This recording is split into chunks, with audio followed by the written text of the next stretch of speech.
Qual a fundamentação do pensamento filosófico?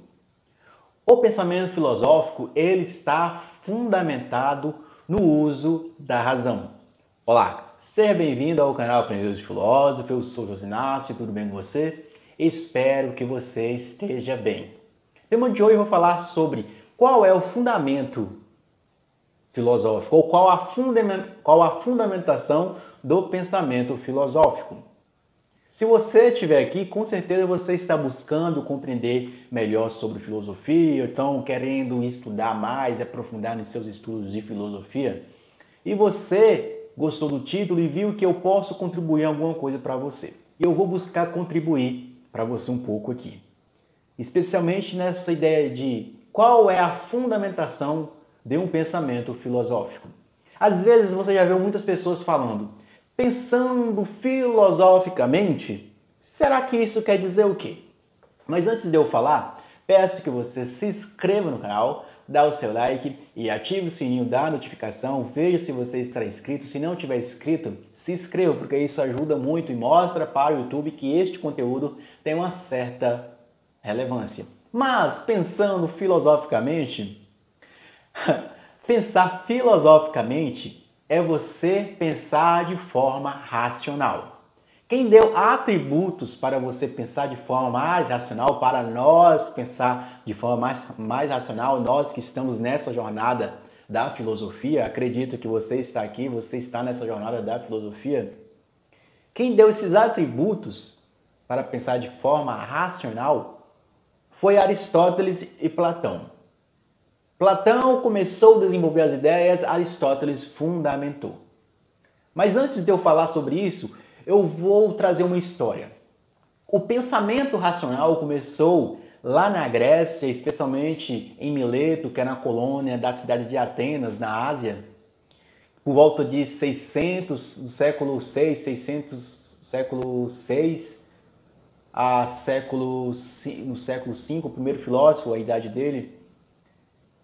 Foi por volta dessa época aí que teve um filósofo chamado Tales de Mileto que ele começou a investigar de forma racional. E ele falou que o princípio fundamental de tudo era a água. Mas por que ele falou isso? Ele falou isso do nada? Não. Ele foi no Egito, percebeu que a água era fundamental no Egito, ele observou as plantas, percebeu que sem a água as plantas murcham, ele percebeu que a água é fundamental para a sustentação do organismo humano, ele percebeu que as populações ou os povos sempre faziam as suas casas ou levantavam as suas cidades ao redor dos rios, da água. Então ele percebeu que a água era fundamental para a existência da Terra e do planeta. Então ele fundamentou que a água é o princípio fundamental de tudo que existe.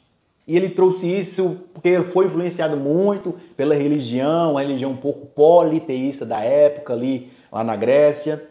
Mas que a gente não tem como filosofar sem estar inserido dentro de sua questão religiosa e cultural.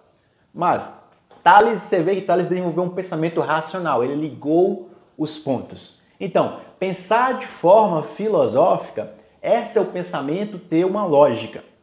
Platão dizia que nós estamos nessa realidade, estamos caminhando para uma busca de uma perfeição, uma busca de um belo. Esse fluxo da vida, esse movimento da vida que Heráclito de Éfeso já falava, um filósofo pré-socrático, esse fluxo da vida é simplesmente a possibilidade ou a capacidade de alcançar a ideia boa e bela que existe lá no mundo abstrato ou no mundo inteligível que Platão dizia.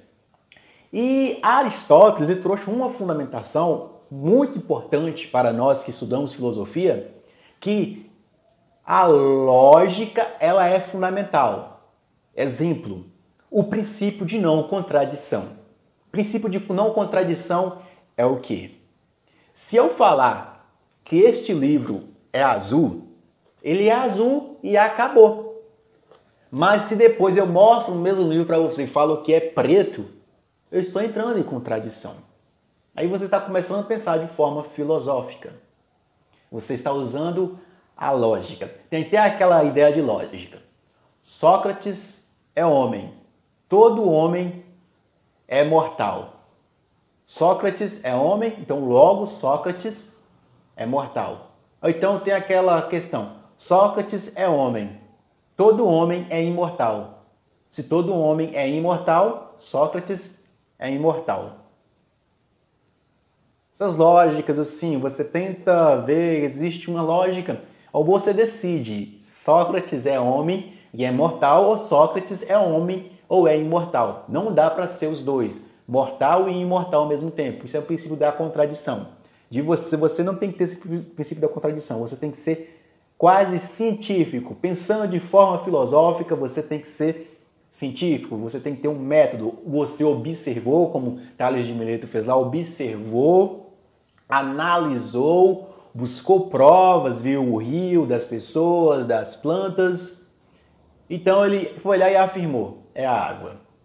Então, pensar de forma filosófica é você desenvolver um pensamento lógico, rigoroso, onde que o único fundamento é a razão. Tem Santo Anselmo que ele não traz princípio materiais, mas traz princípios lógicos para fundamentar a ideia de Deus. Isso aí já é outra coisa, mas ele usa a razão para filosofar ou para teologar sobre a existência de Deus. É complexo isso? Sim, é complexo, porque é um estudo de filosofia, e filosofia é algo complexo.